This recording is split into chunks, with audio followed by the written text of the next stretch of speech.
encore quelques... Qu'est-ce qui fait qu'on est reconnu tout d'un coup, on rentre dans le marché de l'art? Qu'est-ce qui fait que...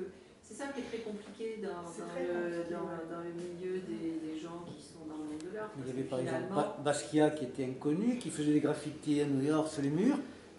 Et un jour, bon, je sais pas, c'est Andy Warhol, je pense, un ami, petit copain Andy Warhol l'a vu. Voilà, c'est le hasard. Hein. Qui sont plus à l'origine de cet arbitrage dont vous parlez, parce que finalement, aujourd'hui, il y a beaucoup qui on connaît. C'est comme ça que ça marche. Le hasard ou la bonne personne, le bon moment, la destinée. Moi, c'est ce que j'appelle la destinée, finalement. Et il y a tellement d'artistes qui sont très talentueux et qui sont dans l'ombre. Qui n'y arrivent pas. Parce qu'il y a toute cette dimension de copinage, disons-le, c'est qui on connaît, qui nous rencontre. Il faut être à Paris, à New York, dans quelques lieux. Non, mais il n'y a pas que ça. Je pense que c'est vraiment lié à des choses qu'on ne maîtrise pas vraiment. Je dirais. Oui, plusieurs éléments, c'est sûr. On ne maîtrise pas vraiment. Voilà. Il faut entrer dans le milieu. Hein. Après, je pense que le travail, en bout de ligne, le travail, c'est ce qui doit décider. Ah ben oui, c'est parce que quelqu'un qui ne se laisse pas décourager par cette histoire de rentrer dans le milieu, le marché de l'art ou pas, et qui continue par nécessité. À un moment donné, c'est ce travail qui perce l'ombre. Voilà, moi je suis d'accord avec ce point de vue, quand même, malgré tout. Enfin, moi j'ai vu des jeunes qui avaient plein de potentiel des fois, et puis ils produisent plus, enfin ils arrêtent de travailler, ils arrêtent de chercher, ils arrêtent... voilà. Ça nécessite un certain niveau d'obsession, en fait. Voilà, je pense que... Les artistes Il y en a un autre facteur peut-être, c'est le temps.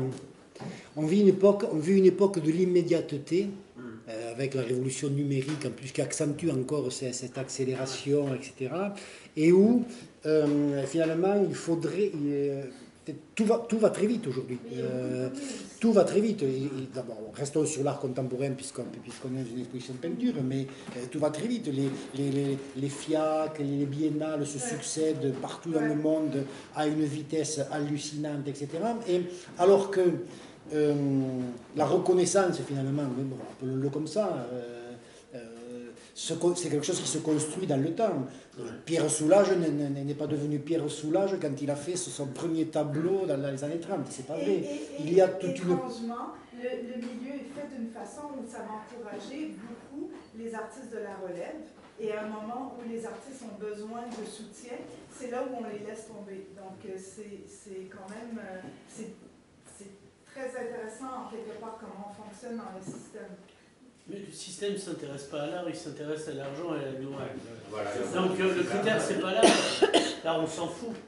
Ils vendraient des tracteurs, ils font de l'argent avec des tracteurs. Oui et non, parce qu'on le voit là, les exemples qu'a présenté Jean-Pierre, c'est aussi parce qu'ils ont poursuivi leur obsession jusqu'au bout, qu'ils sont devenus, enfin, ils sont sortis de l'ombre. Donc, je suis pas, enfin, je pense qu'un des arbitres, c'est certainement le marché de l'art avec tout ce que ça a de spéculatif, mais bon.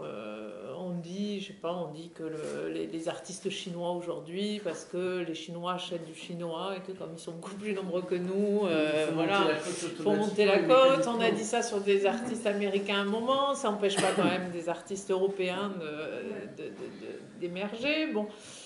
Et je pense que ça n'empêche pas aussi des gens de tomber, de s'intéresser à une œuvre qui peut ne pas être sur la même dimension que le marché de l'art international. Ces artistes que je vais citer ne cachent pas les gens qui ont du talent. Damien Hirst, qui représente des animaux morts et découpés, placés dans des aquariums remplis de formol.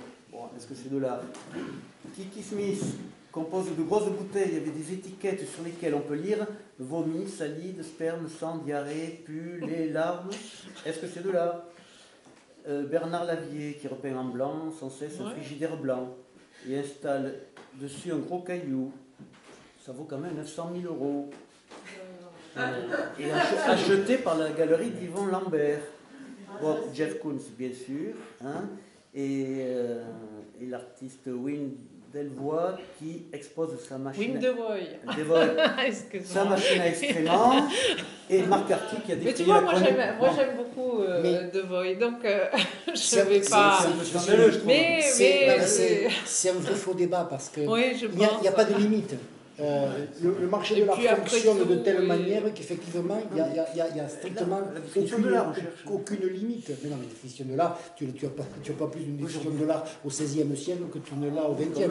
Chaque époque a eu les peintres de la Renaissance étaient tous des peintres officiels, appointés et grassement appointés par des rois, par des princes, par des Ils sont banquiers. Mais oui, des banquiers. Ils sont reconnus, c'est de l'art aujourd'hui. Voilà, mais Est-ce bon, que Damien Hirst, ce sera de l'art dans 500 Ah, ans?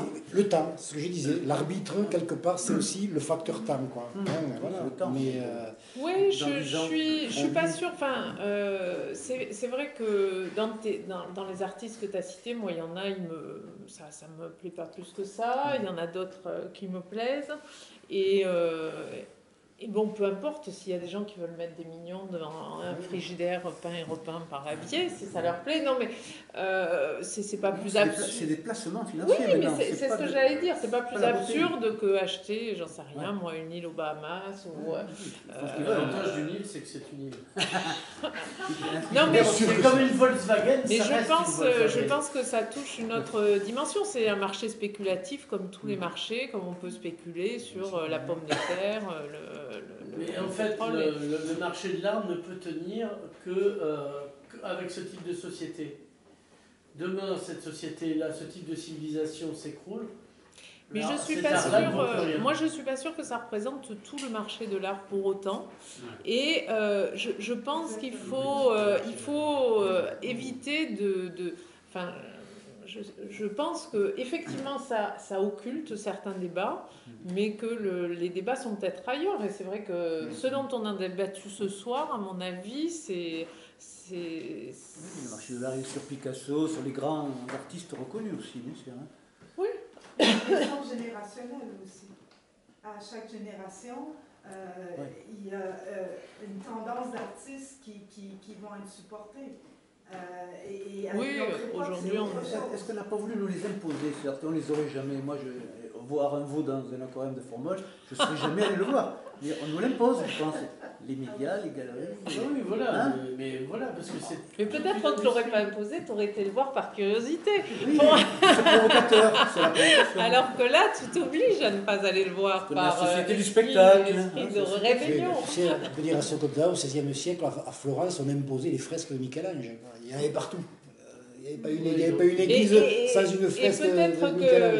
Il avait un atelier avec 30 ou 40 artistes et il a peint tout Florence. Et peut-être que il y en a Florence, plein qui avec crevaient ses la dalle, tâches, voilà, et qui peut-être étaient de bons que... coloristes et qui crevaient la dalle. Et- Masaccio est mort dans un état Ouais. d'extrême dénuement. Est totalement ignoré par ces types qui avaient totalement monopolisé, qui avaient fait de leur pratique artistique l'atelier de Rembrandt à Amsterdam, c'était pareil. C'était pareil. Voilà. Mais il n'y a pas que... Et d'une certaine manière, notre grand peintre Hyacinthe Rigaud aussi avait un très gros atelier à Paris, desquels il sortait des quantités industrielles de portraits, parce que c'était la mode à l'époque. Et Hyacinthe Rigaud, il avait pignon sur rue, il avait réussi à percer à Paris, etc. Et il avait fait un immense atelier, ils étaient une vingtaine à travailler. Arrête, tu vas le Non, mais- déprimer non, mais parce je veux que dire- dans 1000 ans, il va se dire Voilà, qu'il ne dans restera l'histoire que de des l'art, mots en Il s'empêche pas que Hyacinthe Rigaud est un génial. Reste dans l'histoire de l'art. Est-ce que Jeff Koons va rester dans l'histoire de l'art? Mais ça, tu n'en sais rien, ça, c'est dans notre débat. ça. Je sais pas. Mais dans le marché de l'art, ce que On je veux sera dire, pas c'est là pour le qu'on voir. fait la Ah, critique oui, du marché de voilà. l'art, mais dans le marché de l'art, il y a art aussi quand même. Il ne faut pas non plus jeter le bébé, Ouais, il y a aussi jeter ça, le parce qu'il y bébé a marché. avec le bébé avec l'eau du bain. Voilà. Allez, Thierry, une dernière Allez, question. ouais. De toute façon, non, c'est juste une conclusion. Ah, Ouais, ben alors, ouais, vas-y. ouais, ouais. Très bien. Hein, de toute façon, ce qu'apporte l'art avant tout, c'est de pouvoir retracer l'histoire de l'ensemble de l'humanité quand on est en train de regarder par exemple les Grecs. Hein, bon, ben, les Grecs ou bien d'autres, les Grecs, les Égyptiens et tous les autres peuples qui ont vécu, ben, c'est à travers l'art. Et même l'homme de Totavel. Un peuple, et je pense que l'arbitre, comme il disait, c'est aussi le temps, mais le temps plus sur l'histoire que L'épaisseur. simplement sur sa propre vie. Je suis entièrement d'accord. C'est une belle conclusion. C'est une très belle conclusion. Et comme le temps c'est de l'argent, ça reste sur le marché de l'art. Je peux trouver les réponses à de nombreuses questions.